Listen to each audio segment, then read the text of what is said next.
like to play with inversions quite a bit, as long as it's safe, because it brings me to truly like a playful and a joyful mood all the time.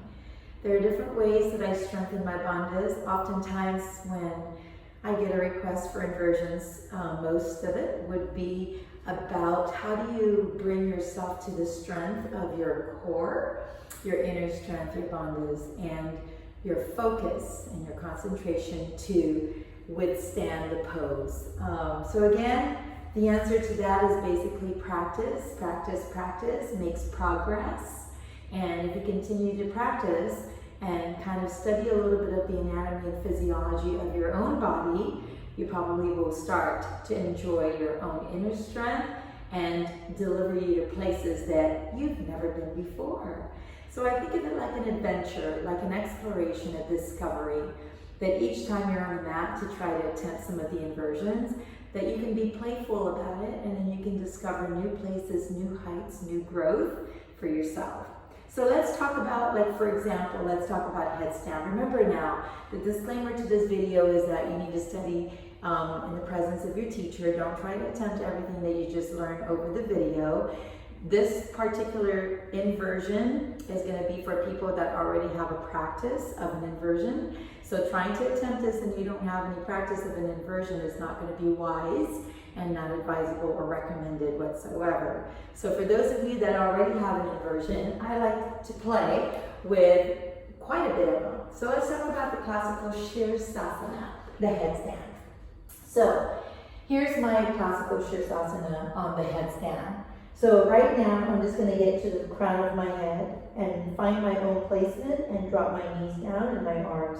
Remember that your elbows is not supposed to be spread wide apart. It should be more closer to the body. So again, here I am. And so, several things that I do to get myself to build strength on this is, of course, I'm not in practice right now. We're just talking about building techniques. So we either have an option to, many of us try to kick up like that. And we keep trying to kick up. Some of us will try to jump like that. Up and jump, right? Some of us can't, and we just try a straight leg approach, and we try and hopefully make it work. Well, find one that you want to build a foundation on. Are you going to bend your knees? Are you going to go up straight leg? I highly advise you to either bend your knees and go up together or float up together. I'm not really a big fan of one leg at a time, just so that if you're depending so much always on one side, you begin to kind of set a different or a misalignment, you know, to the strength of your body, and then also the tweaking of your back or your neck or your lower back is just more, you know, able to happen, right? So just kind of like be patient and just grow with some mastery somewhere. So let me talk to you about some masteries. So for me, when I first learned this part, I wanted to really learn how to grow and go up into two knees together or straight legs. So let's talk about the knees first, being half. So again, classical headstand, you're here. A lot of the times our knees are further apart from our body. If you begin to move your knees a little bit closer like this and curl your back, you might be able to support your weight and safely come up to right here, a half tuck. So again, here I am. If I'm here and I'm trying to go up, it's so hard that you have to hop and find a way. If you bring your knees just a little bit closer to the back of your arm and strengthen that core, you'll be able to go up with 2 feet. And you'll be able to come down with 2 feet. In the beginning, you will pull a little bit of a neck stretch. I call it like an intensity neck stretch, but it does go away, and it's not something that's going to hurt you unless you move your neck, so that's why I don't move your neck. So here we go. So here's some techniques that I use, and see if you like them, and if you do, then you could use them, and if you don't, then try the other ones.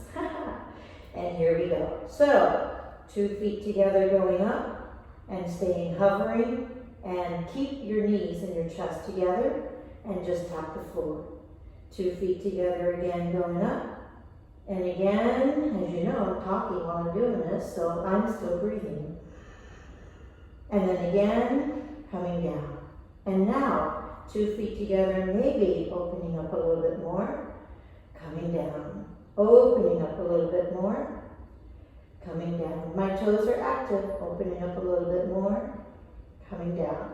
Opening up a little bit more, coming down. Coming all the way to the top. Nice.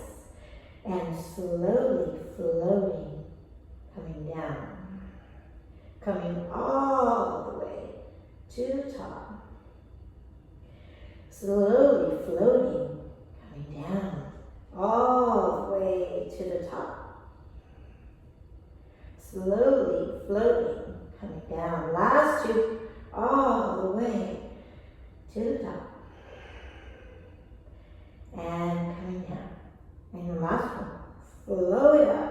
You can do it. Come and watch how I'm coming down if you're just watching me from now with a video. And don't X your shins, just leave them the way they are. And come down slowly. Look at my knees, they're not going to land first. My top of the feet. I'm going to open up my knees, keep my head down, and rest onto child's pose and breathe. And breathe. And that's the first set that I like to play with. The other ones, I'm going to go through some stages of different things. I like to also do that into a straddle, or I'll even lotus it and do kind of some creative stuff to build more endurance. So again, I get on top of my knee and I get on my head, classical Sirsasana, cap your head. And now, right about here, I'm going to be on the tiptoe and straddle. And if I can't float yet, I'll just go tiptoe until one day I build that strength. And then again, here we go. Watch me float. And again, just floating up. Inhale. Working. You can slowly bend your knees if you need to, but try. Just keep them straight. Good. Floating up again. Inhale. And then again, floating down. Good. Floating up again. Inhale. Slowly floating down. Floating up again. Inhale. And slowly flowing down. Now coming to the center. Inhale, open out, float. Come down straight. Inhale, open out, float. Come down straight. Inhale, open out, float. And come down. Carefully, floating, and child's pose. And again, that feels so nice. It's so happy. It's yoga's youthfulness. I love inversions. So anyways, that's one way that I practice. That's regular Sirsasana. If you have a lotus feet, or if you can get more out of it, I like to play around and even make an eagle's feet with it, or a lotus feet, and then kind of balance a little bit more and working on my top. And I'll show you that in case you're interested. And so basically, again, we're still on classical Sirsasana. Get back of my head. And remember, I'm tucking in my chin, gazing to the ceiling that's under me that I could see. So either you're going to go up on half knee, or you're going to go up on full leg. I'm going to choose full leg. So again, here I am. Eagle's feet, I can interlace it and just flow.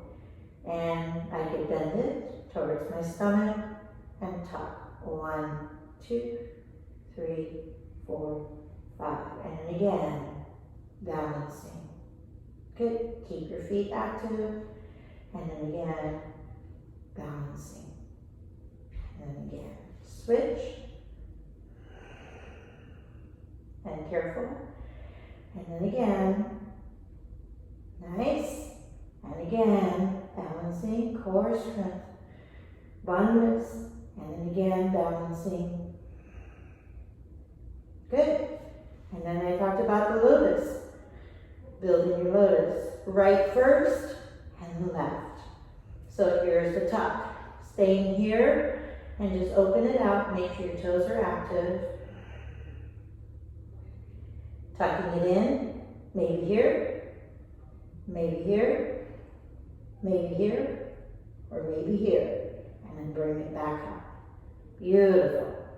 Tucking it in, maybe here, here, or here, and bring it up. One more, tucking it in, and stay wherever you can. 1, 2, 3, 4, and 5. Let go gently, and open out your knees. Without a sound, rest your head.